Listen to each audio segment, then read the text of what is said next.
All right, here I am on the Dearborn Street Railroad crossing in Detroit, Michigan. Now this right here, so first off, there are two crossings on this road. This one is number 1, and down there is number 2, and I'm gonna be touring both of those crossings in the same video. So yeah, sorry, a whole lot of trucks go down this road, so expect interruptions. Sorry. But yeah, anyway, so most of you guys may know about this location already. So this crossing right here is right by Delray Junction. And this right here is a junction that's owned and shared by the CSX Detroit subdivision, the Norfolk Southern Detroit line, shoreline, which is the Conrail Shared Assets Detroit line that originates from downriver.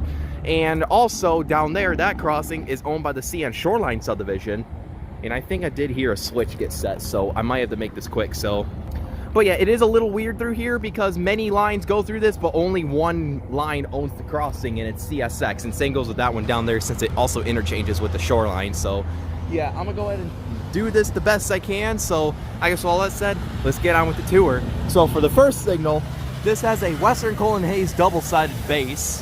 And here's the emergency information, the dot number for number 1, and the dot number is 477272G for the Detroit line, as you can see. And this is a newer mast. Now, worth mentioning, back up until 2021, Delray Junction right here on Dearborn Street used to have like little mast signals that had 12 by 24 inch incandescent lights and 8-inch incandescent lights, all by Western Cullen Hayes, I believe.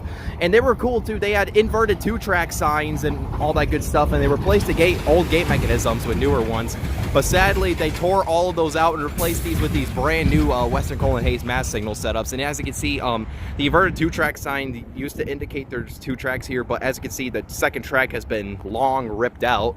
So yeah, it's only a 1-track crossing now. Pretty busy through here. But anyways, continuing on. So for the gate mechanism for this one, this has a Siemens gate mechanism with the imprinted logo with Ricoh LED gate lights and a wind guard. Yeah. And for the lights, this has 2 pairs of Western Cullen Hayes 12 by 24 inch second generation LEDs sitting on a Satran light bracket. And for a bell, this has an NEG electronic bell. Pretty interesting stuff, although it's kind of a basic CSX setup, but it's in a cool location though, I have to say.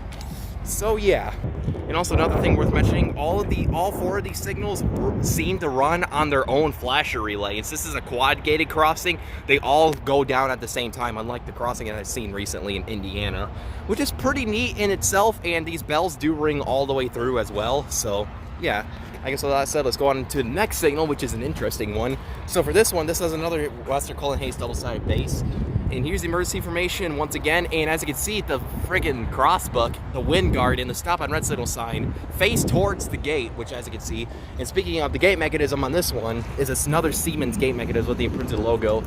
And this one has more NEG LED gate light and a wind guard, which is completely pointless because as you can see, in order to cope with the power lines here, they had to make this gate lean like this in its resting position with this many counterweights too. It's kind of crazy.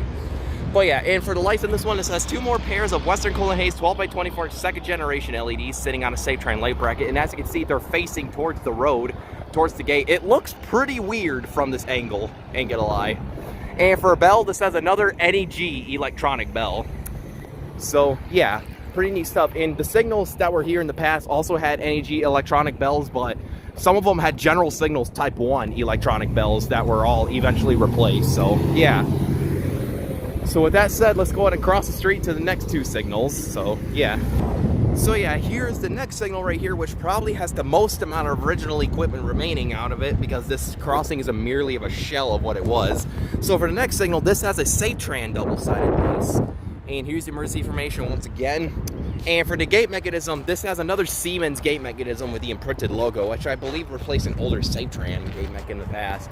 And this has some more NEG LED gate lights, no wind guard though. And for the lights, this has 1 pair of Hawker and Satran 12 by 24 inch incandescent light heads with Western Cullen Hayes second generation LEDs shoved in them, as you can see. These original lights were here ever since, you know, the older signals were still up, but they LED-ified it and remastered the mast, as you can see. One of them's a regular head, and this is actually a left side facing Siemens gate mech. Actually, no, it's not. It's just a regular one. Never mind that. So yeah, it's safe sitting on a Satran light bracket as well, as you can see. And for the bell, this has another NEG electronic bell. So yeah, I guess with that said, let's go on and move on to the final signal here at Dearborn Street number 1. And this one has another like funky configuration like the second signal. So for the last one, this one has another Western Colin Hayes double-sided base. And here's emergency information once again. And for the gate mechanism, has another Siemens gate mechanism with the imprinted logo with NEG LED gate lights and a wind guard once again. And when all 4 of these gates go down, they do kind of, you know, go in a slant-ish. So it is like a quad gate setup. And for the lights, this has 3 more pairs of Satran 12 by 24 inch second generation LEDs sitting on Western Colin Hayes light brackets. And as you can see, there's a Satran light arm extender for the side lights that point towards Carbon Street. So yeah. And for the bell, this has another NEG electronic bell. So yeah, pretty basic setup, but quite unique still due to the, you know, gate design and the light angles and whatnot. So yeah, I guess with that said, there is the show for the equipment. Here's the relay case. You know, it says Dearborn Avenue, but on Google Maps, this is Dearborn Street. And here is an old relay case right here, right by the Delray interlocking tower. Pretty cool stuff to see. So I guess with all that said, let's go ahead and take a look at the track view. So down there is heading north towards, this is right here facing towards, you know, the CSX Detroit sub. You can see an old signal gantry there, and it has a diamond that crosses the CN shoreline sub. You can see down there, you can see there's the control point. I think that's the control point, or that or the case for the nearby signal gantry that's right over there that faces towards the CN shoreline and eventually divides off into the NS Detroit shoreline. So yeah, and down there is heading south towards another crossing. I forgot what this is, but this eventually heads towards, you know, Rougemere Yard, and also towards Pleasant Street, where, you know, it crosses across there, and a few other crossings. Harbog Street, I believe, is down there too. I'm not totally sure. I haven't really looked because it's quite a busy area, quite the interesting one. So yeah, this right here was my tour of Dearborn Street number 1. Now, I'm gonna split this up into separate sections, and we're gonna go ahead and tour Dearborn Street number 2. So let's get it. All right, so here's Dearborn Street number 2. So I guess with that, let's go and move on with this tour right here quickly. So for the first signal on the second crossing, this has a Satran double-sided base. And here's the emergency information, the dot tag for this crossing, and the dot number is 477272G. Now, I know this has CSX tags on it, but this is technically CN shoreline right here. And as you can see, it kind of diverges off. And for the gate mechanism, this has a Satran gate mechanism, early 2000s, I believe. And featuring some NEG LED gate lights, no wind guard. He has a walkie on him.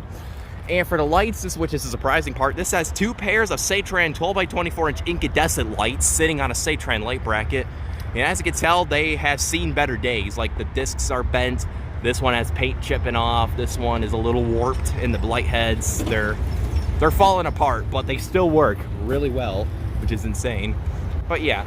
And for the bell, this has another NEG electronic bell. I would say another, since, you know, that crossing over there has 4 of them. So yeah.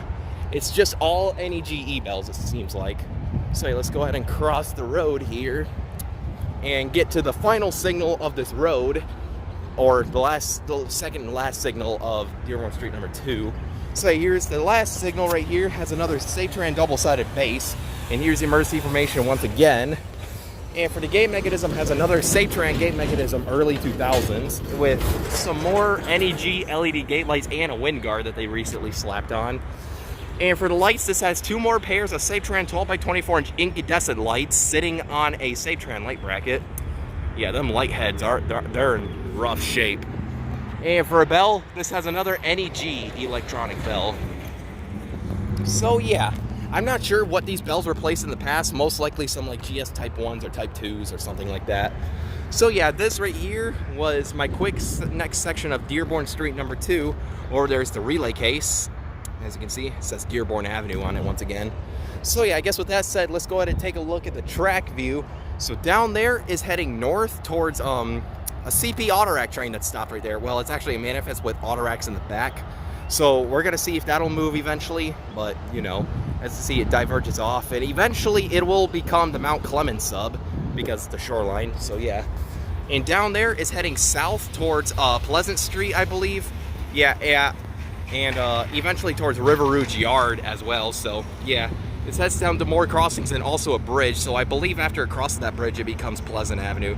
You can see Coolidge Highway and corridor and a couple of color light signals. So yeah, pretty neat stuff, I have to say. This right here, so I guess with all that said, this right here was my tour of Delray Junction at the railroad crossings here at Dearborn Street in Detroit, Michigan. Pretty neat stuff, I had to say. Although I got that one in action, but I want to see if I could get this one in action. But I did hear that we're going to have a CN train coming soon, so I guess that'll be my time. So I guess with all that said, over and out.